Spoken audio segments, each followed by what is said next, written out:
Genesis chapter 6, verses 5 to 22. The Lord saw that the wickedness of man was great in the earth, and that every intention of the thoughts of his heart was only evil continually. And the Lord regretted that he had made man on the earth, and it grieved him to his heart. So the Lord said, I will blot out man who I've created from the face of the land, man and animals and creeping things and birds of the heaven, for I am sorry that I have made them. But Noah found favour in the eyes of the Lord. These are the generations of Noah. Noah was a righteous man, blameless in his generation. Noah walked with God. And Noah had 3 sons, Shem, Ham, and Japheth. Now the earth was corrupt in God's sight, and the earth was filled with violence. And God saw the earth, and behold, it was corrupt, for all flesh had corrupted their way on the earth. And God said to Noah, I have determined to make an end of all flesh, for the earth is filled with violence through them. Behold, I will destroy them with the earth. Make yourself an ark of gopher wood. Make rooms in the ark and cover it inside and out with pitch. This is how you are to make it. The length of the ark, 300 cubits, its breadth, 50 cubits, and its height, 30 cubits. Make a roof for the ark and finish it to a cubit above, and set the door of the ark in its side. Make it with lower, second, and third decks. For behold, I will bring a flood of waters upon the earth to destroy all flesh in which is the breath of life under heaven. Everything that is in the earth shall die. But I will establish my covenant with you, and you shall come into the ark, you, your sons, your wife, and your sons' wives with you. And of every living thing of all flesh, you shall bring 2 of every sort into the ark to keep them alive with you. They shall be male and female.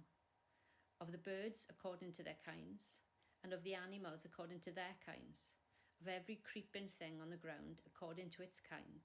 2 of every sort shall come in to you to keep them alive. Also take with you every sort of food that is eaten, and store it up. It shall serve as food for you and for them. Noah did this. He did all that God commanded. Genesis chapter 7, verses 14 to chapter 8, verse 17. They and every beast according to its kind, and all the livestock according to their kinds, and every creeping thing that creeps on the earth according to its kind, and every bird according to its kind, every winged creature, they went into the ark with Noah, 2 and 2 of all flesh in which there was the breath of life.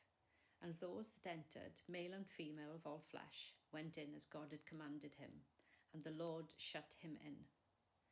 The flood continued 40 days on the earth. The waters increased and bore up the ark, and it rose high above the earth. The waters prevailed and increased greatly on the earth, and the ark floated on the face of the waters. And the waters prevailed so mightily on the earth that all the high mountains under the whole heaven were covered.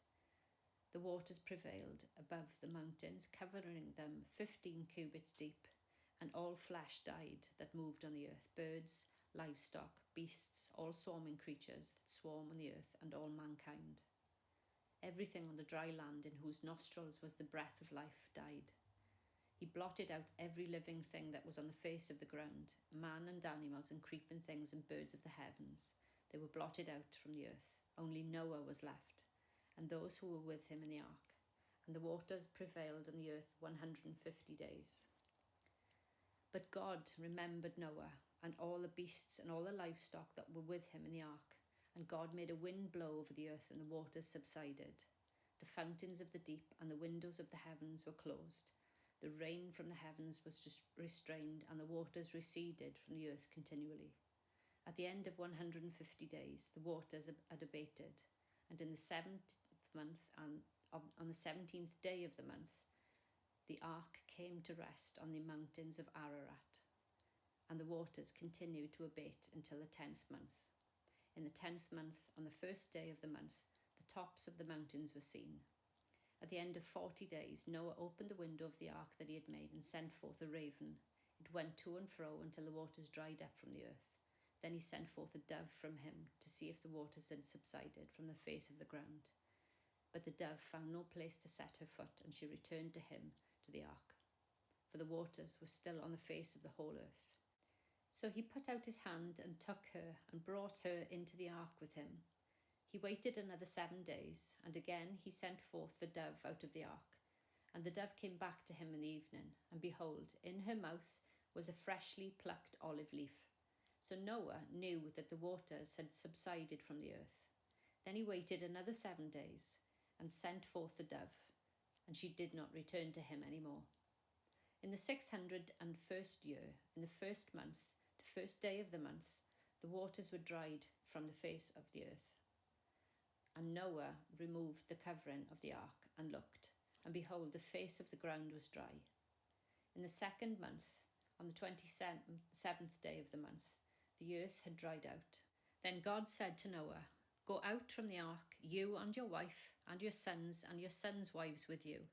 Bring out with you every living thing that is with you, of all flesh, birds and animals, and every creeping thing that creeps on the earth, that they may swarm on the earth and be fruitful and multiply on the earth." Today, next week, we're docking in the port of Noah. So Tim started us in February in Genesis chapters 1 to 3 with the creation story and the story of Adam and Eve. And last week, Sam gave us some background of what's happened since the creation and fall to where we meet today's and next week's Bible hero, Noah. The story of Noah and his ark is most probably one of the most well-known stories from the Bible. It's one of the first stories we heard in Sunday school. And even many non-Christians know the story well. School children hear it. Many children have got toy arks at home with a collection of figures and animals. Children learn a fun song all about Noah, don't they? Who built the ark? Noah, Noah. I promise I'll never sing again. But it's so much more than just a children's story. Adults need to know the story too. We can't dismiss it as only for children. In the New Living Translation of the Bible, Jesus says in Matthew 19 verse 14, "Let the children come to me, don't stop them. For the kingdom of heaven belongs to those who are like these children." Now the instruction isn't to be childish, but to be childlike, meaning to have a mind that's open and receptive. Now we're not looking at a made-up fable by Aesop, or a tale by Hans Christian Andersen, or a Greek myth story. We're looking into an historical account of something that really happened. These are real people that we're talking about. It's not just in the Bible to be a fun story, just for our pleasure. God put it there because He wanted to tell us something more than just a story. He wants to teach us something. And there's a lot in here to learn. I mean, in the time I've got, there's no way I could cover everything in the Noah story. Okay? There's so much depth to it. Now in my Bible, chapter 5 is headed from Adam to Noah. And as Sam said last week, it's a brief recap of the generations between Adam and Noah. And the Bible is full of lots of long lists of names, isn't it? Or genealogies, if you want to be posh. They're not the most exciting things to read at all. We often skip by them, I know I do. But they are there for a reason. It shows us that the Bible is historically reliable. It reminds us that all the events recorded in the Bible involve real people. People just like us, flesh and blood. Genealogies also reveal to us the importance of the family unit. There are many, many more reasons, but I haven't really got time to look at that today. So the first mention of Noah comes in verses 28 and 29 of chapter 5. And it says, "When Lamech had lived 182 years, He had a son. He named him Noah and said, "He will comfort us in the labour and painful toil of our hands, caused by the ground that the Lord has cursed." Now the name Noah means to comfort or rest. The first 7 verses of chapter 6 are quite a depressing read, listing ways in which the Lord was grieved that he had made man on the earth, and his heart was filled with pain. The Genesis 1 verse 28 blessing of, "Be fruitful and increase in number, fill the earth and subdue it," has now been turned into a curse. Man's corruption has abused God's blessing. The sons of God were marrying the daughters of men and having children with them. I got this analogy from Tim on their Bible study. Imagine a pure, clean white t-shirt, and then you place next to it a dirty t-shirt, and they come into contact. A little piece of dirt will come off and stain the pure white, clean t-shirt, render it unclean or impure. The dirty t-shirt doesn't become a little bit clean just by coming into contact with a clean t-shirt, ever. However small a speck of dirt may be, it's still a speck of dirt on the t-shirt, rendering it unclean. When sinners and good people come in contact with each other, the sinners don't tend to become good. The sin rubs off on the good. So the more sinners on earth, the more sin. In verse 3 of chapter 6, the Lord says, "My spirit will not contend with man forever, for he is mortal. His days will be 120 years. God's become fed up with man's wickedness and how great it's become.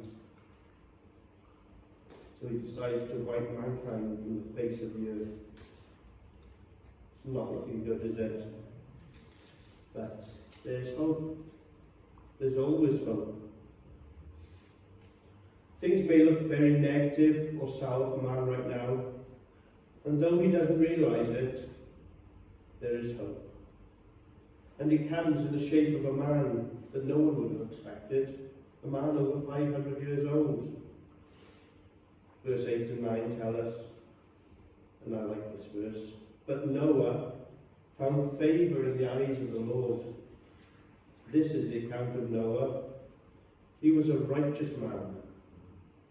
First man to be called righteous in the Bible. Blameless among the people of his time. And he walked with God. So Noah knew God, and he walked with him every day. There were very many people on the face of the earth now, yet Noah was known by God, and Noah found favour in his eyes. And God knows his own, doesn't he? As I said, Noah was the first person in the whole Bible to be called righteous. Why was he called righteous? Well, because he put God first in his life, and he lived in a morally correct way, being blameless among the people of his time. No one knew the difference between right and wrong. The 10 Commandments haven't been given yet, remember, but God still expects a certain standard of behaviour. We have consciences. God is holy, and he abhors evil. Yet, through Noah's righteousness, God has given the world hope. So God works through men, often men you can't really imagine him using. Though we need to remember that our hope isn't in any man, but God himself. From chapter 6, verse 13 to 7, verse 4, God goes on to explain his plan to Noah, along with some very detailed instructions to follow. And luckily, Noah unexpectedly does everything God commands. The instructions for the building of the ark, they're quite detailed, aren't they? the type of wood to use, the size. The Bible uses the word cubits, but the size is approximately 450 foot long, which is about 1.5 times the size of a football pitch. 75 foot wide, which, I don't know, I'm guessing about the width of this building. 45 foot tall, a roof, one door on the side, 3 floors, lower, middle and upper. A big project. How many of us have got unfinished projects lying around that are far smaller than that? Our bathroom bulb blew back in September. I replaced it this week, 6 months on, and it's still have the light in the bathroom again. But this project was big, wasn't it, that Noah had been entrusted with. And we sometimes start a project without fully realising what we're taking on. We underestimate the complexity of the task ahead. And when we realise what we're facing, we often give up. I've lost count the number of times I've started to learn to speak Welsh. And so far, all I can say is, Dwi'n moyn dysgu siarad Cymraeg, which means I want to learn to speak Welsh. And that's as far as I got. Not a lot of help at all. So God gave Noah very clear details and instructions for the building of the ark. So Noah would have been in no doubt whatsoever the size of the task ahead of him. He may well have been daunted, but as we hear in verse 22, Noah did everything just as God commanded him. Can you imagine how people from locals, other villages would have felt seeing this man, the ridicule he would have faced? Are you mad? Do you mean God spoke to you? What makes you so special? Do you realise how crazy you sound? Build a ship that size? You'll never do it. It'll take you forever. When God calls us to an adventure, to do something, there'll always be those around us who try to stop us, to tell us that we're fools. Remember the serpent in Genesis 3. Did God really say you will surely die? Satan is a deceiver. He's the father of lies. He can use other people to try to stop us from obeying God. He wants to prevent you from believing or trusting God. And as 1 Peter 5 verse 8 says, be alert and of sober mind. Your enemy, the devil, prowls around like a roaring lion, seeking for someone to devour. The devil would certainly do that around Noah, wouldn't he, with his lies? But luckily, Noah was a righteous man, blameless among the people, and he walked with God. And the devil could gain no foothold whatsoever. So let's go back to the ark that God has asked Noah to build. We know it was going to be big, because it was to house Noah and his family, and 2 of every kind of animal, bird, creature, male and female, plus all the food necessary to feed all for a unknown length of time, but it was going to be a while, wasn't it? God basically commanded Noah to build a big floating box, something that was purely functional. It wasn't being built for a pleasure trip or built for a cruise like we were on. It had one purpose and one purpose only. That was to preserve life. It didn't need a rudder, it didn't need a steering wheel, it didn't need sails because it wasn't going anywhere. Any energy needed would be provided by God. God would do any steering. Once this ark was afloat, they were completely in God's hands. Once they were afloat, there was nothing that they could do besides take care of themselves and feed the animals. God is fully in control. Instead of relying completely on God ourselves, we usually want to retain some control Or at least think we do, don't we? Think we retain control. We want a steering wheel or a rudder for our lives so that we can choose which direction to go in, when what we need to do is let go and let God. Now, I know the Bible never actually uses these words, but listen to Proverbs chapter 3, verses 5 and 6, one of my favourite verses. Trust in the Lord with all of your heart, and lean not on your own understanding. In all of your ways acknowledge him, and he will make your paths straight. We keep our eyes fixed on God, we walk with God, he will keep us going in the right direction.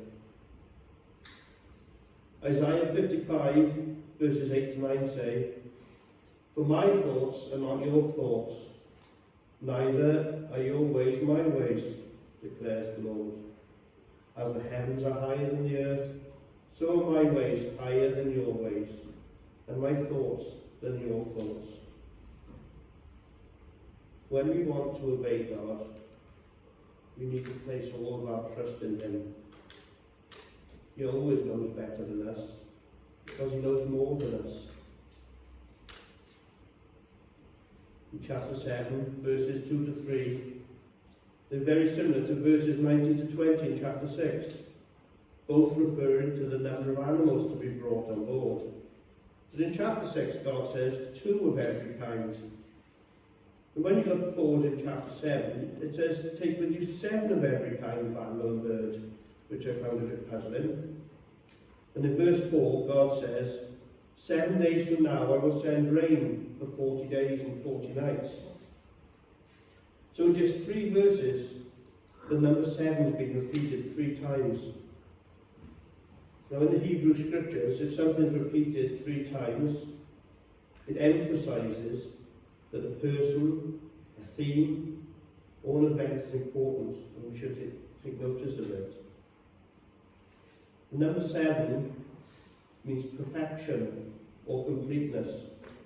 And it also means renewal in a spiritual sense, exoneration and healing, and the fulfillment of promises and oaths. Now when the flood waters came upon the earth, Noah was 600 years old. Quite an age, isn't it? It doesn't tell us exactly how long it took to build the ark. Noah was about 500 when God started, but some scholars say 120 years, some say 50 to 75 years. I don't know, it's not clear in the Bible. Hopefully one day you can ask Noah how long it took him. His sons and his wife and his sons' wives entered the ark along with all the animals and creatures to escape the waters of the flood. In the 600th year of Noah's life, on the 17th day of the 2nd month, on that day all the springs of the great deep burst forth, and the floodgates of the heavens were opened, and rain fell on the earth for 40 days and 40 nights. The ark was lifted high above the earth and floated on the surface of the water. The pitch that God had commanded Noah place on the outside and the inside of the ark, keeping it watertight. By now, everything on land that had a breath of life in its nostrils died. Every living thing on the face of the earth was wiped out. Only Noah and those with him in the ark were left. The waters flooded the earth for 150 days. 5 long, hard months for those on board, with all those animals that needed cleaning daily and feeding. Surely it was getting a bit whiffy on there now, wasn't it? But God hasn't forgotten them. Chapter 8, verse 8 says, God sends a wind over the earth, and the waters, they start to recede. And they continue to fall steadily for another 150 days. So we're up to about 300 days now. So after 10 long months in the ark, slowly the mountaintops become visible. Noah opens the window he made and sent out a raven and later a dove. Does anyone know the significance of sending a raven first? No? Oh, not me. I was hoping Chris might help me out there. So I can't find any reason why a raven and then a dove. Came back several times before returning with a freshly plucked olive leaf in its beak, showing Noah that life was beginning to return to earth. 7 days later, Noah sends the dove out again, and this time it doesn't return. Finally, the water has dried up from all of the earth, except for the seas, of course. That wouldn't be much good. Then God said to Noah, "Come out of the ark, you and your wife and your sons and their wives. Bring out all the creatures with you, so they can multiply on the earth and be fruitful and increase in number on it." So out they all come. Now, being a godly man, what's the first thing Noah does? He builds an altar to the Lord, and he offers sacrifices to God on it. Noah's first act is one of worship. Why? Because God has delivered him and his family from this wrath. Now it's interesting, Noah's just saved all these animals, hasn't he? To multiply the earth again with them. But he loves God so much, he's taken the chance of sacrificing some of these animals. It's quite a big thing to do when you think about it. He trusted God, that God would keep his promises. And incidentally, this is the first time in the scriptures that building an altar to God is referred to. This act of worship reveals that Noah continued to be faithful to God even after the flood. Sometimes, I've been saved, so what? I don't need to do anything good now. Noah proves that he's motivated by allegiance to God. As far as he is concerned, this new world, remade by the flood, would be built on the foundation of obedience and submission to the Creator of heaven and earth and all things on it. The Lord smelled the pleasing aroma of the burnt offerings and said in his heart, Never again will I curse the ground because of man, even though every inclination of his heart is evil from childhood. And never again will I destroy all living creatures as I have done. As long as the earth endures, seed time and harvest, cold and heat, summer and winter, day and night will never cease.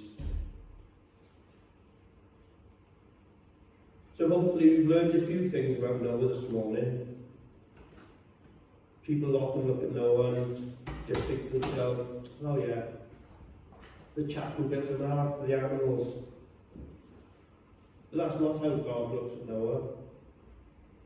God is more interested or concerned with the inner man, his heart, his character. Now if you remember back at the start, we heard that Noah found favour in the eyes of the Lord. Noah was a righteous man and blameless among the wicked people of his time. And he walked with God. Out of all the people on earth, he alone found favour before God. So Noah was different. He didn't behave like anyone else, or do the evil things that others did. And Noah was obedient to God. He's always listening to what God is telling him to do, but not just listening, he's obeying too. Noah had faith. That's why he was able to obey God. In Hebrews 11 verse 7, in the hall of faith, it says, By faith Noah, when warned about things not yet seen, in holy fear built an ark to save his family. By his faith he condemned the world and became heir of the righteousness that comes by faith. Noah was a diligent man, and this diligence came through his obedience and his faith. He had 120 years to finish this project. There's no need to start yet, is there? A lazy person, like myself, would probably delay some, then delay a little more, then probably delay again until it was too late to finish, but not Noah. And finally, Noah was worshipful. As I said, after the flood receded and the earth was dry, what was the first thing that Noah did? He built an altar and offered a sacrifice to God. Noah showed his gratitude at being saved by an act of worship. There's so much more we can learn about Noah and his life. And next week I'll go into some of that and hopefully cover a lot of it. But for now we finish the story by next week we'll finish the story of Noah by looking at chapter 9, where God makes a covenant with Noah, and we'll find out a little bit more about that. And we'll look at how Noah's story has relevance for us today and some of the gospel implications. Let us pray. Heavenly Father, we thank you for the story of Noah as recorded in your book of Genesis. There's just so much in this story that's important for us today. When you give us a job to do, whether it's big, small, if we provide faithfulness, you will provide the resources. Oh Lord, strengthen our faith. We want to be blameless like Noah. We want to obey you with willing hearts. We want to find favour in your eyes, Lord. Pray that you will fill us with your Spirit to equip us for the tasks ahead that you give us. We are your humble servants, Lord, and we come to you now in worship. Through Jesus Christ our Lord, I pray. Amen. Amen.